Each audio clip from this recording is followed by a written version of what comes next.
Hey guys, welcome back to the channel. मैं हूं आपका दोस्त और होस्ट प्रिंस, और आज की इस वीडियो में हम बात करने वाले हैं फाइनल ईयर प्रोजेक्ट रिपोर्ट्स के बारे में। सबसे ज़्यादा रिक्वेस्टेड टॉपिक थे मेरे इंस्टाग्राम पे और यूट्यूब कमेंट्स पे कि फाइनल ईयर प्रोजेक्ट के आइडियाज़ के बारे में बात करो। तो मैं इस वीडियो में फाइनल ईयर प्रोजेक्ट के बारे में, जो आपको एक फाइनल ईयर प्रोजेक्ट तैयार करना पड़ता है, उसके बारे में कंप्लीट इन्फॉर्मेशन आपको दूंगा कि क्या क्या पॉइंट्स आपको ध्यान में रखने, क्या क्या गलती नहीं करनी, वो सारी बातें मैं इस वीडियो में आपको डिस्कस करने वाला हूँ।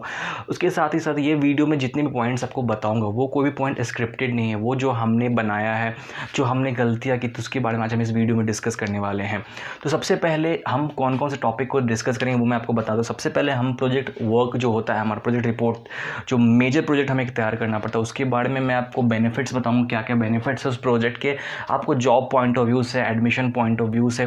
देन प्रिपरेशंस बताऊँगा कि कैसे आपको प्रिपेयर करना है प्रोजेक्ट रिपोर्ट को, अपने हर एक पॉइंट्स को हम डिस्कस करेंगे।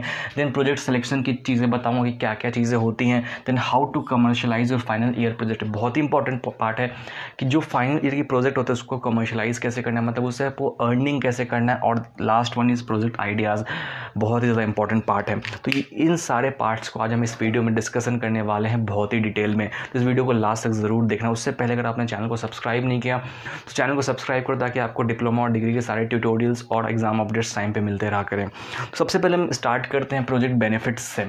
सबसे पहले मैं आपको, इससे भी पहले आपको प्रोजेक्ट के बारे में बताता हूँ कि प्रोजेक्ट रिपोर्ट जो बनती है, जो मेजर प्रोजेक्ट होती है, वो एग्जैक्टली प्रोजेक्ट रिपोर्ट जो हम तैयार करते हैं, वो प्रोजेक्ट रिपोर्ट में क्या क्या हमें तैयारी करनी पड़ती है। तो जब हम डिप्लोमा या फिर डिग्री में होते हैं, तो जो हमारी डिप्लोमा की जो फर्स्ट और सेकेंड ईयर होती है, उसमें हमें कोई भी प्रोजेक्ट रिपोर्ट नहीं होता, उसमें हमें मिनी प्रोजेक्ट या फिर माइक्रो प्रोजेक्ट मिलता है। बट जो थर्ड ईयर होती है, जो लास्ट ईयर होती है, उसमें हमें एक प्रोजेक्ट तैयार करना पड़ा है, जिसको हम लोग बोलते हैं मेजर प्रोजेक्ट, जो हमें फिफ्थ सेमेस्टर और सिक्स सेमेस्टर में का टाइम जिसमें हमें प्रोजेक्ट तैयार करना पड़ता है। वो प्रोजेक्ट फंक्शनल होना चाहिए। अगर सपोज करो आपका सॉफ्टवेयर, तो आपका सॉफ्टवेयर पूरा फंक्शनल होना चाहिए। अगर आपका हार्डवेयर प्रोजेक्ट है, तो आपका जो हार्डवेयर पूरा होना चाहिए वो फंक्शनल होना चाहिए। वो हम प्रोजेक्ट को हमें 1 साल मिलता है तैयार करने के लिए। एक्चुअली वो पूरा 1 साल का पीरियड होता नहीं है, बट हमें फिफ्थ और सिक्स सेमेस्टर मिलता है एज अ, अगर हम सेमेस्टर वाइज देखें तो ये होता है प्रोजेक्ट का इंट्रोडक्शन, कि हाँ हमें फिफ्थ और सिक्स सेमेस्टर मिलता है प्रोजेक्ट को अपने तैयार करने के लिए। अब हम बात करते हैं उसके बेनिफिट्स क्या, और हम उस प्रोजेक्ट को तैयार करते क्यों हैं। तो उस प्रोजेक्ट को तैयार करने का जो सिंपल सा थॉट प्रोसेस ये होता है कि जो भी चीज़ें हमने 3 साल में डिप्लोमा में सीखी है, डिप्लोमा पास आउट होने से पहले, डिप्लोमा की डिग्री मिलने से पहले, वो एक टेस्ट एवेल्यूएशन टाइप का होता है कि जो भी चीज़ें आपने सीखी है उसके बेसिस पे आप एक प्रोजेक्ट तैयार करो। और उस प्रोजेक्ट की जो बेनिफिट्स है वो आपको 2 जगह पे होगी। एक, सबसे पहला जो बेनिफिट्स होगा वो है जॉब में।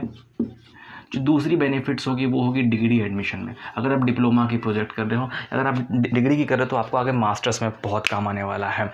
सबसे पहले आप कोई भी इंटरव्यू में जाते हो जॉब में, तो सबसे पहले आपको यही चीज़ें पूछी जाती हैं कि आपने जो प्रोजेक्ट लास्ट ईयर किया था उसके बारे में कुछ बताओ, what about your last year project. तो आपको वहाँ पे अपने प्रोजेक्ट को एक्सप्लेन करना पड़ता है, और उस प्रोजेक्ट की कितनी क्रेडिबिलिटी है, कितनी क्रिएटिविटी है, और कितना आपने स्किल्स शो किया है, उसके बेस पे जो इंटरव्यूअर होता है वो आपसे क्वेश्चंस करता है। तो अगर आपकी प्रोजेक्ट में आपने बहुत सारा काम खुद से किया है और कहीं से भी प्रोजेक्ट को परचेज नहीं किया, तो वो एक बहुत ही प्लस पॉइंट होता है आपके लिए, ताकि आप अपने प्रोजेक्ट को अच्छे से एक्सप्लेन कर पाते हो उनके पास।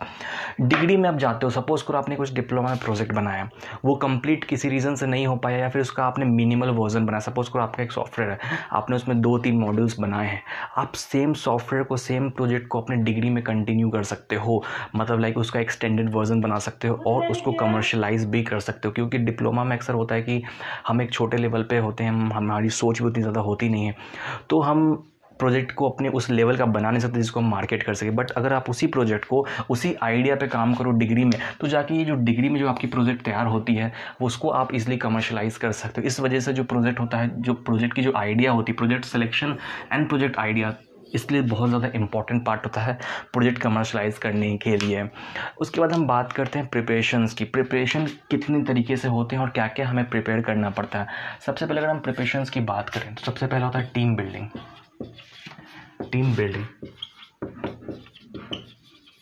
टीम बिल्डिंग क्यों बहुत ज़्यादा इंपॉर्टेंट है कि जब भी आप किसी प्रोजेक्ट आइडिया पे काम करते हो तो जो आपका पॉइंट ऑफ व्यू, जो आपका स्टेट ऑफ माइंड है, अगर वो आपके टीम मेंबर्स का नहीं होगा तो कहीं ना कहीं प्रोजेक्ट कंप्लीशन में बहुत ज़्यादा प्रॉब्लम्स आती है और आगे फ्यूचर वर्क्स में आपको बहुत ज़्यादा प्रॉब्लम आएगी। आपकी जो अंडरस्टैंडिंग है वो सही होनी चाहिए, जो लोग आपके साथ काम करें उनका जो स्किल सेट होना चाहिए वो अच्छा होना चाहिए, और आपकी जो टीम होनी चाहिए वो पूरी कंप्लीट टीम होनी चाहिए। कंप्लीट टीम का मतलब क्या होता है? सपोज करो आप अगर सॉफ्टवेयर काम करो, अगर एक बंदा आपका फ्रंट एंड काम कर रहा है, सपोज करो एक बंदा आपका फ्रंट एंड, अगर 4 लोगों की टीम है, अगर एक बंदा फ्रंट एंड काम कर रहा है, दूसरा बंदा बैक एंड का काम करना आना चाहिए उसको। अगर इसको एक को फ्रंट एंड आता तो दूसरे को बैक एंड आना चाहिए। अगर एक फ्रंट एंड का काम हो गया, बैक एंड का काम हो गया, तो तीसरे को रिपोर्ट तैयार करना आना चाहिए, मतलब जो उसकी रिपोर्टिंग होती है वो सही चीज़ें होनी उसको आना चाहिए। उसके बाद किसी को UI UX ये सारी चीज़ें आना चाहिए, किसी को टेस्टिंग की पार्ट्स आनी चाहिए। तो ये सब अलग अलग स्किल्स मिला के आपको एक टीम डेवलप करना पड़ता है। यहाँ पे बहुत सारे लोग गलतियाँ करते हैं कि लोग रैंडमली टीम चूज़ कर लेते हैं, लोग अपने दोस्तों को अपने टीम में ले लेते हैं, बट उससे क्या होता है कि आपकी जो प्रोजेक्ट कंप्लीशन है उसकी जो लेवल है वो बहुत नीचे चली जाती है। अगर आपकी जो टीम है, अगर उसमें जो आपकी कोर टीम, अगर उसमें आप सारे लोगों की अगर जो स्किल सेट है वो अगर डिफरेंट होगी और तो एक वो कंप्लीट टीम का फॉर्मेशन करता है। देन अगर सपोज करो किसी के पास अगर आप एक हार्डवेयर प्रोजेक्ट पे काम कर रहे हो तो वहाँ पे अगर किसी के पास हार्डवेयर नॉलेज है, अगर किसी के पास सॉफ्टवेयर नॉलेज है, किसी के पास रिपोर्टिंग की नॉलेज है, किसी के पास टेस्टिंग की नॉलेज है, तो वो जाके प्रोजेक्ट अच्छे से कंप्लीट हो पाता है। उसके बाद जो प्रिपरेशंस होती है वो होती है कॉस्ट में प्रिपरेशन। अगर आप एक सॉफ्टवेयर काम कर रहे हो तो आपको बहुत सारे टूल्स लगेंगे, बहुत सारे सॉफ्टवेयर लगेंगे, हो सकता है उसमें से कुछ सॉफ्टवेयर परचेज भी हो। अगर आप एक हार्डवेयर पे काम करो तो आपको हार्डवेयर मार्केट से परचेज करना पड़ता है, उसमें हमें कॉस्ट की भी प्रिपरेशंस करनी होती है कि हम कॉस्ट को कैसे मैनेज करेंगे, क्योंकि एज ए स्टूडेंट आपको कॉस्ट की भी आपकी एक बहुत बड़ी प्रॉब्लम होती है।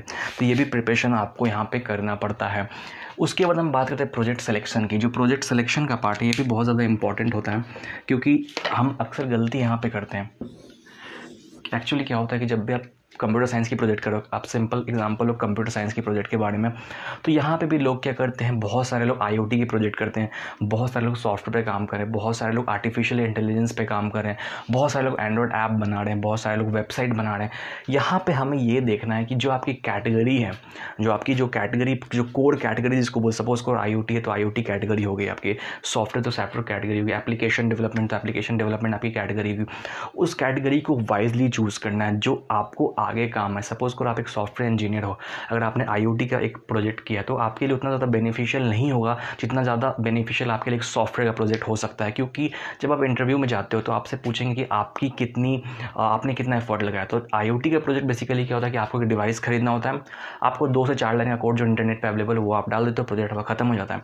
यहाँ पर आप ज़्यादा स्किल्स नहीं लगा पाते हो, बट उसी टाइम पर अगर आपने एक सॉफ्टवेयर डेवलप किया तो वहाँ पर आपकी आइडिया, आपकी जो पूरी कोड प्रोग्राम होती है वो आप वहाँ पे लगाते हो। तो इससे फ़ायदा क्या होता है कि आपकी जो कोर ब्रांच है कंप्यूटर साइंस, जहाँ पे हमें बस कोडिंग और प्रोग्रामिंग पढ़ना है, वो आपका यूज़ होता है और आगे भी आपको काम आती है।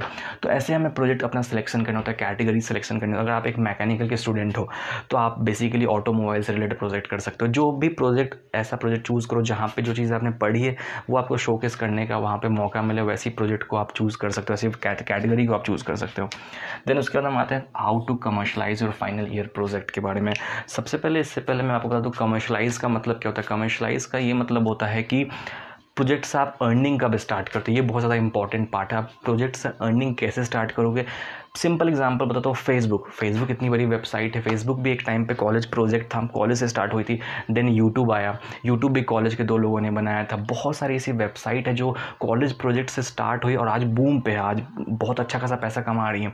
उसके लिए हमें सबसे ज़्यादा ज़रूरी है कि कमर्शलाइज करने के लिए आपको प्रॉब्लम फाइंड आउट करना है कि मार्केट में किस चीज़ की सबसे ज़्यादा ज़रूरत है। मार्केट में सपोज करो एक प्रॉब्लम है और उस प्रॉब्लम का सोल्यूशन आपने अपने प्रोजेक्ट के थ्रू दिया है, तो आपको आराम से स्पॉन्सरशिप्स मिल जाएंगे, आपको इन्वेस्टमेंट मिल जाएंगे, आपको इन्वेस्टर्स मिल जाएंगे, आपको कंपनी इनकॉर्पोरेशन, बहुत सारी जो इनकॉर्पोरेटेड कंपनी है वो आपको सपोर्ट करेगी आपके कमर्शलाइजेशन में। सपोज करो आपने एक ऐप बनाया और आपने एक बहुत बड़ी प्रॉब्लम को सॉल्व, जैसे सपोज करो अभी जो कोरोना का टाइम चल रहा है तो बहुत सारे लोग ऑनलाइन एजुकेशन की तरफ भाग रहे हैं, हर कॉलेज। अगर आपने एक ऐसा ऐप बनाया, ऐसे ऐप और सॉफ्टवेयर पहले से अवेलेबल हैं, बट अगर आपने ऐसा सॉफ्टवेयर बनाया जो कॉलेज को एक सिस्टम प्रोवाइड करे बहुत ईजिली एजुकेशन के लिए, मतलब लाइक वो 1 से 2 मिनट में अपनी एक लेक्चर्स को तैयार कर ले, एक लाइव सेशन तैयार कर ले।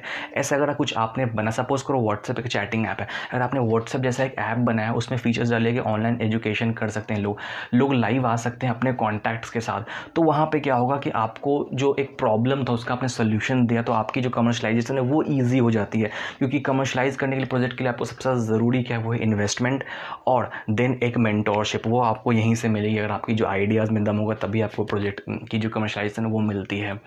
इसके बाद हम बात करते हैं प्रोजेक्ट आइडियाज़ के बारे में। बहुत सारे लोग मुझसे पूछ रहे थे कि प्रोजेक्ट आइडिया कैसे सेलेक्ट करें। सबसे पहले जो गलती लोग करते हैं वो होते हैं भेड़ चाल में लोग चलते हैं, इंटरनेट पे सर्च करेंगे best project ideas for engineering project, but उनको ये समझ में नहीं आता कि जो आइडियाज़ पहले से इंटरनेट पे अवेलेबल हैं वो तो ऑलरेडी इम्प्लीमेंटेड या फिर उनके बारे में लोग जानते हैं। आइडिया क्या मतलब होता है, जो आपका अपना हो, जो जिसके बारे में अभी तक किसी को पता ना हो, किसी ने इम्प्लीमेंट नहीं किया, तब जाके आपको उस आइडिया पे काम करने का आगे मौका मिलेगा, आपको आगे फ़ायदा होगा उन चीज़ों का। तो जो भी प्रोजेक्ट आइडियाज़ होती है वो आती कहाँ से, प्रॉब्लम से। आपकी तरफ चारों तरफ जो प्रॉब्लम्स हैं बेसिकली मार्केट में, आपको ये फाइंड आउट करना है कि प्रॉब्लम क्या है मार्केट की। अगर आपने प्रॉब्लम एक बार फाइंड कर लिया तो उसका सोल्यूशन आपको मिल जाएगा। उसके बेसिस पे आपको हज़ारों प्रोजेक्ट आइडियाज़ आ सकते हैं। जैसे मैं आपको सिंपल एक आइडिया बताता हूँ, जैसे मैंने बताया आपको ऑनलाइन एजुकेशन के बारे में, क्योंकि अभी कैसा है कि अभी कोरोना की वजह से सारे क्लासेस बंद पड़े हैं, तो ऑनलाइन एजुकेशन एक बूम पे चला गया, एक ट्रेंड बन गया कि अब टेलीविज़न पे भी आप टेलीकास्ट हो रहा है, हमारे केबल टीवी पे लेक्चर्स आ रहे हैं हमारे प्रोग्रामिंग के। तो इस सिचुएशन में आप क्या कर सकते हो ऑनलाइन एजुकेशन से रिलेटेड, तो आपकी एक कैटेगरी हो गई ऑनलाइन एजुकेशन जो अभी बूम पे चल रही है। सपोज करो मैं आपको एक कैटेगरी बताता हूँ। अभी कोरोना के टाइम सबसे ज़्यादा जो मार्केट में ट्रेंडिंग टॉपिक है वो है ऑनलाइन एजुकेशन, फिर उसके बाद ऑनलाइन इंटर्नशिप्स जो एजुकेशन के अंदर ही आती है। अगर आप एक अच्छा प्लेटफॉर्म प्रोवाइड करो जहाँ पे बच्चे ऑनलाइन इंटर्नशिप करें बिना किसी प्रॉब्लम के, तो आपके लिए वो बहुत ही अच्छी आइडिया हो सकती है। उसके बाद हम बात करते हैं ई फार्मिंग की। 2 साल पहले एक प्रोजेक्ट आइडिया बहुत ही ट्रेंड में था जिसको हम लोग बोलते थे ई फार्मिंग, जो अभी कहीं ना कहीं थोड़ा सा डल हो गया है, क्योंकि वो उतना ज़्यादा चल नहीं पाया। किस वजह से नहीं चल पाया, क्योंकि जो हमारे देश के जो फार्मर्स हैं उतने ज़्यादा यूज़ टू नहीं थे एप्लीकेशन के, उतने ज़्यादा यूज़ टू नहीं थे सॉफ्टवेयर प्रोडक्ट के साथ, तो इस वजह से जो ई फार्मिंग की जो कैटेगरी थी वो ज़्यादा चल नहीं पाई। अगर आप आज के टाइम पे ई फार्मिंग यूज़ करते हो अपने प्रोजेक्ट आइडियाज़ में तो ये गलत होगा, क्योंकि ई फार्मिंग एक टाइम पे बहुत ट्रेंडी टॉपिक हुआ करता था, बट आज के टाइम पे ई फार्मिंग की जो जगह है वो बहुत ज़्यादा पीछे चली गई, क्योंकि जो फार्मर्स थे वो यूज़ टू नहीं थे, जिसकी वजह से ये प्रोजेक्ट सक्सेसफुल नहीं हो पाया। उसके बाद हम और भी प्रोजेक्ट आइडियाज़ की बात करते हैं। स्मार्ट पार्किंग के बारे में बहुत सारे लोग जानते होंगे, जो पहले 3-4 साल पहले आया था स्मार्ट पार्किंग का कॉन्सेप्ट। बहुत सारे प्रोजेक्ट आइडियाज़ बने थे स्मार्ट पार्किंग में। अगर आप आज के टाइम पे स्मार्ट पार्किंग बनाओगे तो ये भी नहीं चलेगी, क्योंकि ऑलरेडी ये चीज़ आ चुकी है। तो मैं आपको यहाँ पे वो चीज़ें बता रहा हूँ जो चीज़ें आपको नहीं करनी, जो सबसे ज़्यादा लोग गलती करते हैं। आइडिया चूज़ करने से पहले आप प्रॉब्लम को फाइंड आउट करो, ताकि आपको प्रॉब्लम का फिर सोल्यूशन फाइंड आउट करो, और जो सोल्यूशन आप फाइंड आउट करोगे वही आपका आइडिया बन जाएगा। तो ऐसे हम प्रोजेक्ट आइडियाज़ को फाइंड आउट करते हैं। तो ये कुछ पॉइंट्स मैंने आपको बताए, वो प्रोजेक्ट रिपोर्ट से रिलेटेड बताए हैं। अब इसके बाद जो चीज़ें आती है वो भी बहुत ही ज़्यादा इंपॉर्टेंट, ये चीज़ मैंने आपको प्रोजेक्ट वर्क के बारे में चीज़ें बताई हैं। इसके बाद एक और चीज़ है जो भी बहुत ज़्यादा इंपॉर्टेंट है, दैट इज़ प्रोजेक्ट रिपोर्ट तैयार करना, रिपोर्टिंग।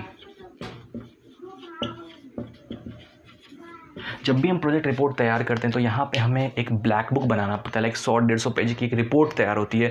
रिपोर्ट के अंदर आपको इंट्रोडक्शन डालना पड़ता है, प्रोपोज मेथडोलॉजी डालनी पड़ती है, क्या क्या आपने प्रोसेस यूज़ किया वो डालना पड़ता है, आपके कोड जो फंक्शंस है वो डालने पड़ते हैं, रेफरेंसेस डालने पड़ते हैं, आउटपुट डालने पड़ती है। ये सारी चीज़ें आपको अपने रिपोर्ट्स में डालना पड़ता है। वो कैसे बनाना होता है, तो उसको बनाने से पहले उसको बनाने से पहले आपको मैं सजेस्ट करूँगा कुछ सैम्पल्स अगर आप देख लो तो आपके लिए वो बहुत ज़्यादा ईजी हो जाता है। फिर अगर आपको इसके सैम्पल्स, जो ब्लैक बुक के सैम्पल्स वो इंटरनेट पे बहुत कम जगह अवेलेबल होंगे, बट इसके जो सैम्पल्स है वो आपको नेक्स्ट मंथ से मैं अपने वेबसाइट पे प्रोवाइड कर दूंगा। 10 से 12 सैम्पल्स मैं एग्जांपल में डाल दूंगा आपके लिए बना के, ताकि आपको बहुत ईजी आ जाए। बट इस रिपोर्टिंग के बारे में आपको बता देता हूँ कि रिपोर्टिंग में जो मार्क्स होते हैं वो बहुत ज़्यादा इंपॉर्टेंट होते हैं। रिपोर्टिंग जब भी आप एक रिपोर्ट प्रेजेंट करते हो लोगों को, तो आपको उनको समझ में आता है कि जो आपकी आइडिया थी उसको आपने कितनी अच्छी तरीके से इंप्लीमेंट किया है। देन आता है सबसे इंपॉर्टेंट पार्ट, पीपीटी प्रेजेंटेशन। इस पर हमारे सबसे ज़्यादा मार्क्स मिलते हैं हमें जब भी कॉलेज प्रोजेक्ट पे, जब भी आप एक कॉलेज प्रोजेक्ट बनाते हो, सपोज़ को आपने सॉफ्टवेयर बनाया, तो वो जो 10 मिनट का सेशन होता है, आप उसमें पूरी सॉफ्टवेयर की क्रेडिबिलिटी नहीं दिखा सकते। बट अगर आप प्रेजेंटेशन की बात करो तो आप 10 पीपीटी में अपने पूरे सॉफ्टवेयर को प्रेजेंट कर सकते। जैसे मैं आपको यहाँ पे 10 पीपीटी दिखा के पूरी सॉफ्टवेयर को प्रेजेंट कर सकता हूँ। तो इस वजह से आपकी जो पीपीटी होनी चाहिए वो बहुत ही बढ़िया होनी चाहिए। सपोज़ करो आपकी 20 स्लाइड की पीपीटी है और आपको टाइम कितना मिला है, 6 महीने का। तो 1 महीने में आपको कितनी स्लाइड बनानी है? अप्रॉक्स 3 से 4 स्लाइड।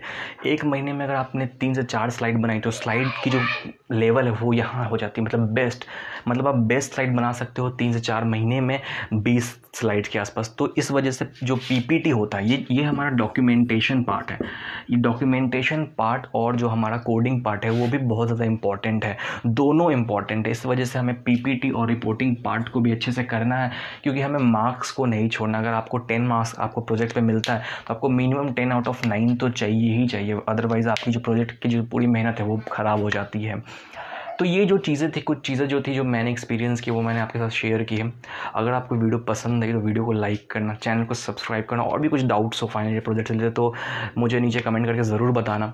और जो रिपोर्टिंग है और पीपीटी के बारे में मैं और वीडियोस अपलोड करूँगा कि कैसे रिपोर्ट बनाते हैं, कैसे पीपीटी बनाते हैं, और सैम्पल्स पे भी हम इस पर डिस्कस करेंगे।